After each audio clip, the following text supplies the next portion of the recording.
Hello guys, now we will study the class 7th, our environment, chapter 4, water. We study the topic ocean currents. Here we will study the first paragraph. Ocean currents are a stream of water flowing constantly on the ocean surface in a definite direction. Okay, so ocean currents क्या होता है? एक ocean current जो है वो एक stream of water है जिसमें कि पानी क्या होता है, एक constantly flow करता है, ठीक है, ओशन सरफेस पे और एक डिफरेंट डायरेक्शन में. द ओशन करेंट्स में बी वार्म और कोल्ड. सो बेसिकली जो ओशन करंट होती है वो वार्म भी हो सकती है और कोल्ड भी होती है. Generally the warm current, ocean current originated near the equator and move towards the pole. So basically आप देख सकते हैं कि ये जो वार्म करंट और कोल्ड करंट, ओशन करंट जो फॉर्म होती है, इस पर क्या फैक्टर्स डिपेंड होते हैं? बेसिकली टेम्परेचर और एयर प्रेशर. तो जैसा कि हमको पता है कि इक्वेटर के पास गर्मी बहुत ज़्यादा होती है, इसलिए इक्वेटर के पास वार्म करंट ओरिजिनेट होते हैं. और जो अगर हम जैसे जैसे पोल्स के पास जाते हैं तो पोल्स के पास कोल्ड करंट होते हैं. रीज़न क्योंकि पोल्स के एरिया जो एटमॉस्फेयर और टेम्परेचर जो होता है वहाँ का बाकी कोल्ड होता है. The cold current carry water from a polar or a higher latitudes to a tropical or lower latitude. Okay, what's the thing कि जो कोल्ड करंट्स है वो बेसिकली क्या करती है, पानी को कैरी करती है पोलर और हायर लैटिट्यूड से ट्रॉपिकल और लोअर लैटिट्यूड्स में. ठीक है, हमने बेसिकली वार्म करंट का देखा कि वार्म करंट ये इक्वेटर है, ठीक है, इक्वेटर से पोल की तरफ मूव करती है, और जो कोल्ड करंट है वो पोल से इक्वेटर की तरफ मूव करती है. The Labrador Ocean current is a cold current while the Gulf Stream is a warm current. Okay, so जो Labrador Ocean current है वो कोल्ड करंट है, ठीक है, लेकिन गल्फ स्ट्रीम में जो करंट फ्लो होती है वो एक वार्म करंट है. The ocean current influence the temperature condition of the area.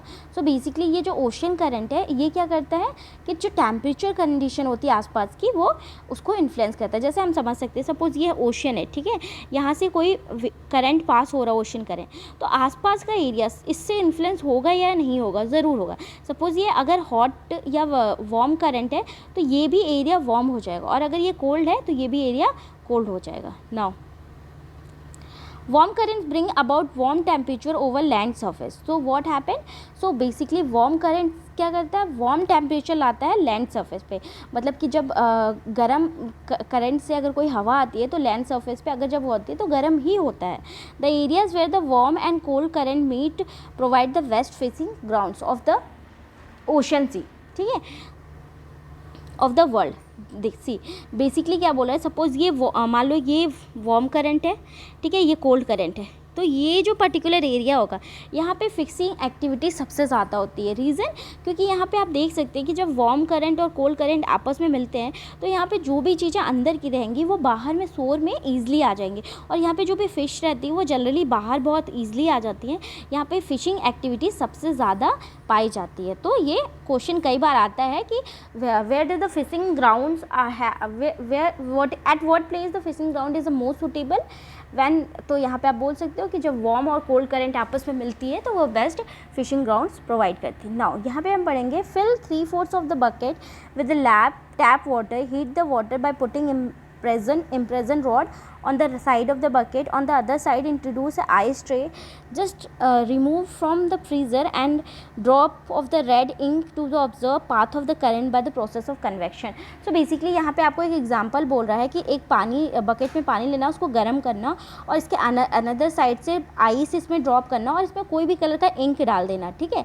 तो आप जो ये इंक की मूवमेंट है आप देख सकते हो कि जो गर्म पानी है वो हॉट करंट है और जो आइस है वो कोल्ड करंट. तो बेसिकली जब हॉट करंट और कोल्ड करंट आपस में मिलता है तो यहाँ पे जो इंक की ड्रॉप्स हैं वो कैसे मूव करेंगी, ठीक है.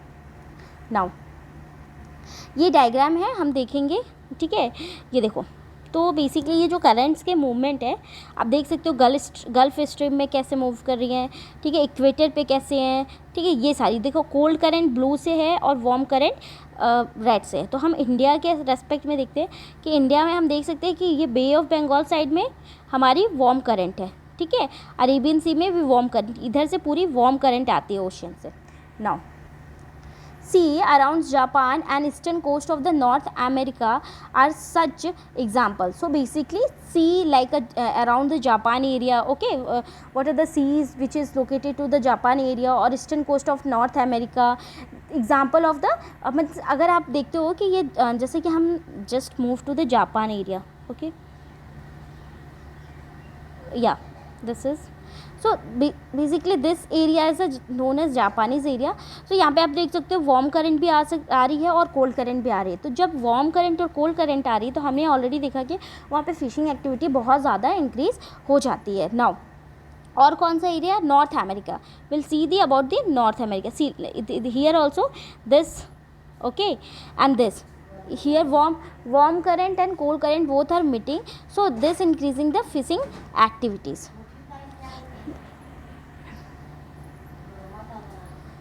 Okay, also experience foggy weather making it difficult for navigation. So basically all those what happen where the warm current or cold current meet, it provides a great or good platform for the fishing activities, but parallelly what happened कि it also experience a foggy weather making it difficult for navigation. अब simple से example ले लो कि अगर weather foggy होगा तो वहाँ पे क्या नेविगेशन एक्टिविटीज़ हो पाएगी प्रॉपरली? नहीं हो पाएगी. नाउ सो बेसिकली हमने यहाँ पे क्या देखा? मूवमेंट ऑफ ओशन करंट को समझा कि ओशन करंट, पहली बात तो हमने ये समझा कि ओशन करंट होते क्या है. तो देखो सबसे पहले हम देखते हैं कि ओशन करंट जो होते हैं, ओशन करंट एक स्ट्रीम ऑफ वाटर फ्लो करता है. ठीक है, किसी भी सरफेस पे जब एक स्ट्रीम ऑफ वाटर फ्लो करता है एक डिफिनिट डायरेक्शन में, ऐसा नहीं कि इधर जा रहा है, इधर जा रहा है, इधर जा रहा है, एक डिफिनिट डायरेक्शन में. ठीक है, definite direction, suppose surface level है, यहाँ पे स्ट्रीम ऑफ वाटर जा रहा है तो उसको हम बोलेंगे ओशन करंट.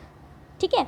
नाउ अब ओशन करंट्स में हमने क्या देखा कि ओशन करंट्स क्या होते हैं कि ये कोल्ड करंट भी होते हैं. अब ओशन करंट दो टाइप्स के होते हैं, एक कोल्ड होता है, एक कोल्ड करंट होता है, एक वार्म होता है. ठीक है, तो वार्म करंट कहाँ पे फॉर्म होता है? ठीक है, जहाँ का टेम्परेचर इंक्रीज़ होता है ज़्यादा. कोल्ड करंट जहाँ का टेम्परेचर कम होता है. तो बेसिकली हमने देखा कि जो इक्वेटर होते हैं यहाँ पे वार्म करंट होता है और ये वार्म करंट का फ्लो टुवर्ड्स द पोल होता है. मतलब ये जो हमें ये भी पता है कि जो मूवमेंट होता है वो हाई प्रेशर से लो प्रेशर होता है. तो यहाँ पे वार्म करंट, तो ये जहाँ पे कोल्ड करंट वहाँ जाता है. सेम यहाँ पे क्या होता है कि ये पोल है.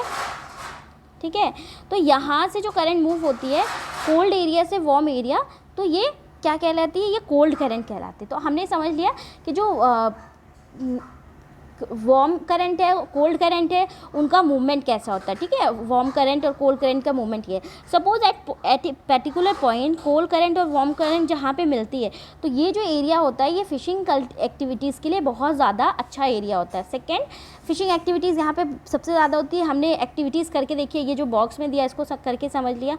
और नेक्स्ट चीज़ क्या है? हाँ, एक डिसएडवांटेज है इस कोल्ड और वार्म करंट को मिलने का. यहाँ पे सबसे बड़ा डिसएडवांटेज ये है कि यहाँ पे वेदर जो होता है वो एक फॉगी वेदर हो जाता है.